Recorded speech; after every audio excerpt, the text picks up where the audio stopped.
Os transtornos do espectro autista, TEA, são uma condição com a qual uma pessoa precisa conviver ao longo da vida e que afeta a forma como ela se comunica e interage com o mundo.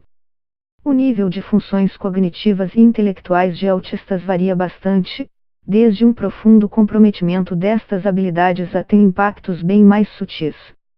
Estima-se que uma a cada 160 crianças em todo o mundo tenha TEA, de acordo com dados da Organização Mundial de Saúde, OMS, mas há uma enorme disparidade nos diagnósticos por gênero. No Dia Mundial de Conscientização do Autismo, estatísticas publicadas mostram uma grande concentração em casos de autismo entre os homens em comparação com as mulheres.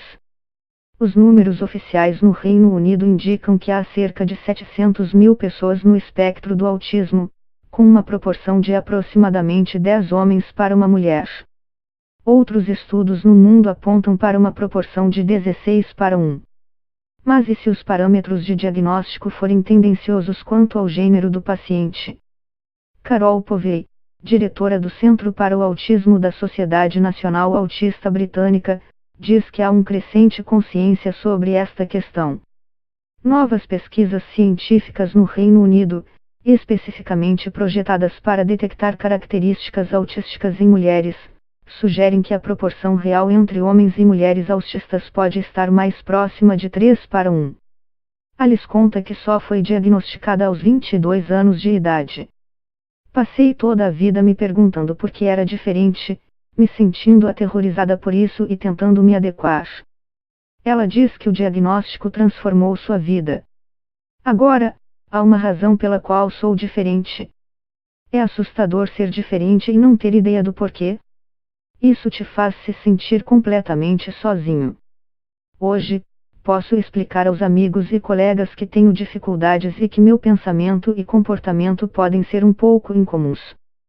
Tudo isso levou, no fim das contas, a uma melhora da minha saúde mental e a relacionamentos mais significativos e agradáveis. Como Alice, muitas pessoas dizem que um diagnóstico permitiu que entendam por que são como são e finalmente serem aceitas e compreendidas pela família e por amigos. Diagnosticar o autismo também é importante porque muitos pacientes têm outros problemas de saúde mental, como ansiedade, depressão e autoflagelação. Um estudo realizado no Reino Unido descobriu que 23% das mulheres hospitalizadas por anorexia preenchiam os critérios diagnósticos para o autismo. Os sinais de autismo em meninas e mulheres não são os mesmos que em meninos e homens e podem passar despercebidos, especialmente em casos de autismo de alto funcionamento, um termo informal usado para designar os casos em que a pessoa tem habilidades cognitivas acima da média em comparação com outros autistas.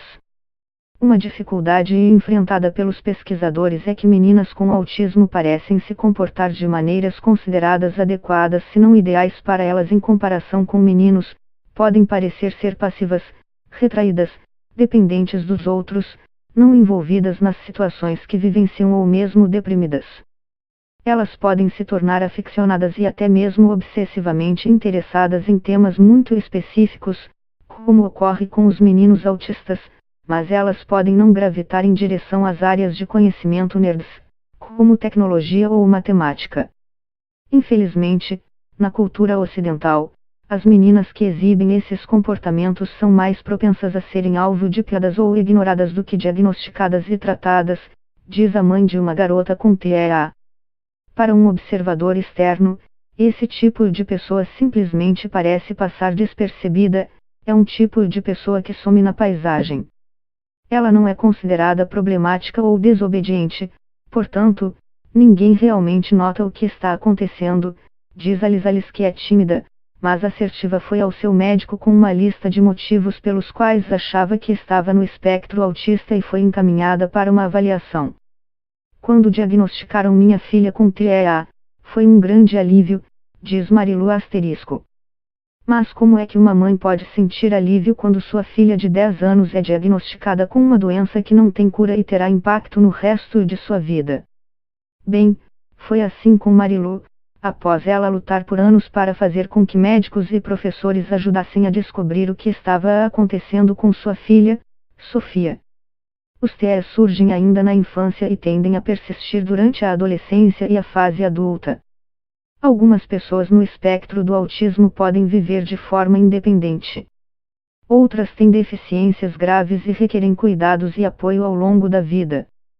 Se os pais e cuidadores têm as informações corretas, podem buscar treinamento e adquirir habilidades vitais, como administrar as dificuldades de comunicação e comportamento social, o que, por sua vez, podem melhorar o bem-estar e a qualidade de vida das pessoas com TEA e de quem convive com elas. Eu sabia desde muito cedo que ela tinha dificuldades de fazer amigos da sua idade. Eu apenas achava que era algo que tinha a ver com o fato de ela ter nascido prematuramente. Mas Marilu não queria exacerbar a situação. Não me preocupou que ela fosse percebida como diferente, até eu a ver sofrendo na escola. Na hora de dormir, ela dizia: "Não tenho amigos, mamãe, ninguém gosta de mim", diz ela. Eu falava para ela que todos nós temos dias bons e ruins. Mas estava ficando preocupada e, muitas vezes, perguntava aos professores se eles notavam se alguma coisa estava acontecendo na escola. A resposta foi sempre a mesma: nada está acontecendo.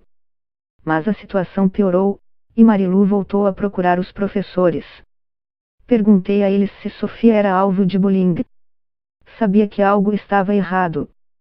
Mas me disseram que eu era muito emotiva e hipersensível. Eu até fui acusada de mimá-la. Enquanto Marilu e sua família lutavam para entender o que estava acontecendo, todos sofriam. Uma vez, eu disse a um amigo que, ao levar Sofia para a escola, parecia que a estava levando para o matadouro. Ao longo dos meses, vi minha menina ficar cada vez mais com raiva e frustrada. Ela fingia estar bem fora de casa, mas, quando estava em casa comigo, entrava em crise, diz Marilu. Eu não entendia por que tudo tinha de ser tão difícil. Brigava com ela quando insistia em escovar os dentes antes de colocar o pijama. Simplesmente não compreendia por que isso fazia diferença. Mesmo sabendo que Sofia estava sofrendo, Marilu diz que não conseguia evitar. Tentei e falhei. Infelizmente, minhas emoções me levavam a agir de formas ruins. Talvez, se eu tivesse explicado aos médicos o que estava acontecendo por meio de fatos, em vez de sentimentos, poderíamos ter recebido um diagnóstico mais cedo, diz Marilu. Alice diz que, até recentemente, pessoas quietas que passam despercebidas, pessoas que tendem a ser esforçadas, agradáveis e bem educadas não atraem a atenção dos profissionais de educação e saúde. Se você quiser ajudar os portadores de TEA, leia e aprenda sobre autismo. Mesmo que você nunca receba um diagnóstico, saber sobre isso significa estar ciente das estratégias que pessoas autistas usam. Pode, literalmente, mudar sua vida, diz Alice. Se você é autista e passou a vida inteira tentando se encaixar, comece a entender que não há problema em não se encaixar. Na verdade, você tem muitas habilidades e capacidades únicas. Se puder, transforme suas diferenças em algo que seja seu sustento, diz Alice, que dirige o The Curlier Project, uma empresa que dá apoio a pessoas no espectro autista e a quem convive com elas. Se você for o pai ou o responsável por um autista, observe os interesses diferentes da criança e aprecie a forma como eles veem o mundo. Tenha em mente que o que pode ser fácil para você pode ser muito difícil para eles. Sofia está feliz por finalmente ter um diagnóstico. Estou aliviada, mas também um pouco preocupada. Não quero que meus colegas de classe saibam, porque não quero ser diferente, não quero que ninguém tire sarro de mim.